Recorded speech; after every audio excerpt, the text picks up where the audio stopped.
Welcome folks to the channel. Today we're going to be looking at Sons of the Forest Early Access.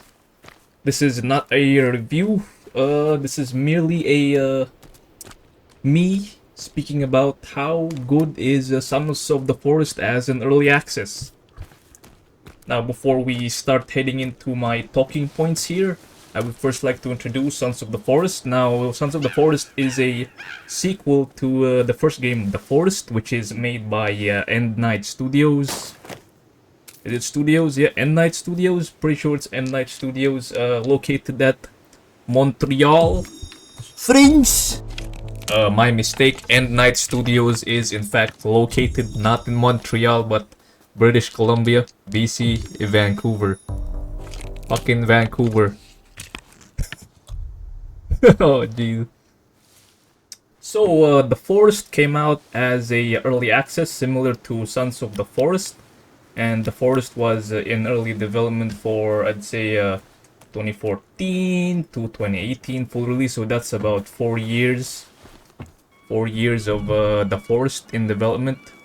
And now the second game, which is Sons of the Forest, which is released last month, February 23rd. Was first announced as a full release, but a week prior to being released, they announced it as a early access. And playing the game as it is, I can understand why, since most games nowadays commonly they are released broken releases full of bugs, not really well polished games. And yeah, I think most of us gamers are already used to game releases like that nowadays. It's either early access or it's released as a broken, unpolished, buggy game, which is a mess. I mean, I don't have to name the studios who do this, who releases games, promise a lot of things about the games that they release, and then there's no deliver. There's nothing. No deliver. Oh, we promised this. Oh, the game came out. It's bad. It's the same thing over and over again. Okay,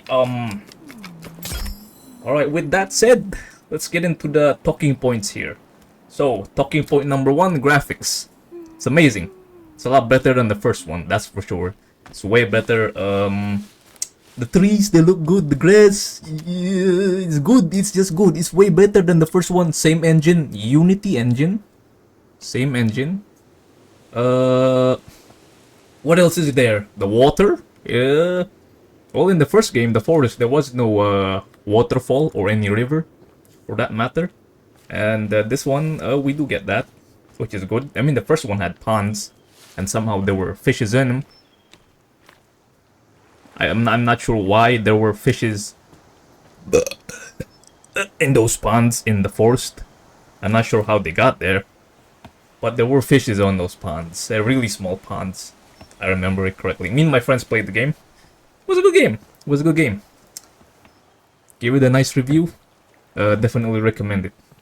So, graphics is good. It's amazing. But my second talking point is with the higher graphics means uses a lot of resources in your PC. I mean, I do run a 3080 with a Ryzen 7 3800X, and performance, it's okay. It's a little bit rough around the edges, but it should hold out. If you're playing single player, I think performance should be fine, but in some areas of the game you might see some frame drops here and there, but in single player it's mostly negligible. But if you're playing co-op, oh well. If you're playing co-op, well, you might see some significant frame drops. Because me and my friends, 3-4 players in a single playthrough, we almost experienced frames dropping below 60. 38 frames. It's playable, but you know, with a 3080 and that's not good. That's not good for me. But yeah, mostly it's negligible. I'm pretty sure they can iron it out, you know. Performance is like, you could say it's a cutlery, you know. You could compare performance in the game right now in cutlery. You know cutlery means like knives, sharp edges. You use them to slice things, chop things, slice, chop. It has to be sharp, but the current performance of the game, if you're playing co-op with friends, I would like to compare it with a butter knife. It only cuts bread. That's. Why am I even making that comparison? Okay, sound design. I don't think I have to say anything about this one. I just have to probably record sounds in the game and drop it there and let you guys hear the sound. It's great. It's great. Let me see. Let me think about the sounds. The winds howling in the forest. The water going downstream. It's really good. The ocean. There's more sounds in the game, which is good. It just makes you more immersed in the game. I think that's good. I think that's good.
Cave system, yeah, I want to get into this. Cave system, docking point cave system. Compared to the first one, well, the forest. The cave system in the forest is very interconnected, very complicated, and you could easily get lost. The cave system there is a little bit more tighter than what we have in Sons of the Forest. In Sons of the Forest, is the cave system isn't really that. It's very simple. It's not as complicated as in the first one, where some of the caves are interconnected. There's like, this cave is connected to this cave and that cave, and it's confusing. You can get lost in the cave. In the first one, you get lost. It's very annoying, but that's how caves are. I mean, there is a map in the first game, but I'm not a cave cartographer. I cannot read the cave's map because I'm not a cartographer. It's very hard. It's very hard exploring. But yeah, the first game, the caves are amazing. They're great. They're dark. They're damp. They're interconnected. You get confused. You get lost. There's monsters in them. What else is there? Yeah, they're all interconnected. You get confused. I like caves like that. I like exploring. I like to get confused as well. But in Sons of the Forest, the caves are quite simple. There's a entrance and an exit. That's about it. Sons of the Forest. Point A, point B. That's the cave system. That's the cave system. Simple. So the current cave system in Sons of the Forest, it's not really as good as the first one. And exploration. Talking point exploration.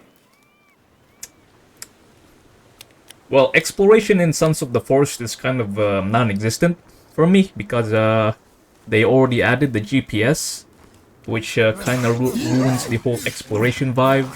since the GPS already marks out where the points of interest are in the map, the chopping areas, the caves, the exclamation marks. It's already marked out on your GPS, so you don't even have to do any exploration unless you want to look for cannibal camps. You want to just, you know, wander around. But most of the really interesting stuff is already laid out on the GPS, which unfortunately kind of destroys the exploration vibe of the game. The first game, on the other hand, there's a little to no map. There's a map for the cave system, but there's no map. So you have to go around and look for cave entrances. And what you do in the first game is what I did was, once I find a cave system, a cave entrance, is I would build a pole, and you can change the pole with a flag on it. And the flag, you can change the color. For me, I changed the color to red, marking that this cave entrance is unexplored. And then if I find another one, I do the same thing. I build a pole with a flag on it, and I put red. That's it. So in the first game, you do a lot of exploration. That's good. But in the second game, you don't do a lot of exploration. You already have the GPS. Plus, most of the really interesting stuff on Sons of the Forest is already located on one side of the island. And the other side of the island, it has some points of interest, but it's mostly empty. And I was running around in Sons of the Forest, and most of the empty areas, probably more content will be added somewhere down the future of Sons of the Forest in those areas. Some of the caves even are just empty. One cave in particular had a skeleton, a skeleton sitting on a couch. So I have no idea what happened there. There's no talking point for the story, but I'm just gonna say that our characters are not the main characters of the game. Our characters are the side characters, which is the main characters are still Eric LeBlanc and Timmy LeBlanc, which is from the first game. Those characters. Now Eric LeBlanc is now old, and Timmy LeBlanc is now grown up. And they have managed to actually join Puffton Core, working for him. I'm not really sure what their relationship is, but we're looking for a billionaire in the game. If you guys didn't know, the new content added in description this note, where Virginia Puffton actually inherits $500 billion. It's crazy. That's a crazy amount of number there. 500 B. Anyway, that's for the story, and I will not spoil the story anymore. So, overall thoughts of the early access game. I think for me, the game has a lot of things going for it, and I think that's still good. The developers did not overpromise anything. They never promised anything. They just announced the game, and you know what? We're gonna release a sequel to The Forest, which we call Sons of the Forest. They never really promised anything. Never promised anything. They just said, you know, we're just gonna make the game. We're gonna release it as it is. But you know what? We're gonna release it as an early access. And I can understand. Probably they missed some dates here and there when it comes to developing stuff, and so they probably announced it as an early access. So overall thoughts of the early access game, it's all right. It's okay for me. I'd give it. I will not rate it since it's an early access game. This is not a review. I'm just saying that the game is good as an early access. Would I recommend that you purchase it as an early access? I would say no. No, don't purchase it as an early access. Wait for it to be released. I recommend that you wait for it to be released. Try not to get spoiled about the game, you know? That's where the fun is. That's where the fun is. I'm just saying. I'm just making this video out of nowhere because I just want to make videos, I suppose. But yeah. That's the video. Jeez. Alright, folks. I'll see you guys next time. Solitude out. It's actual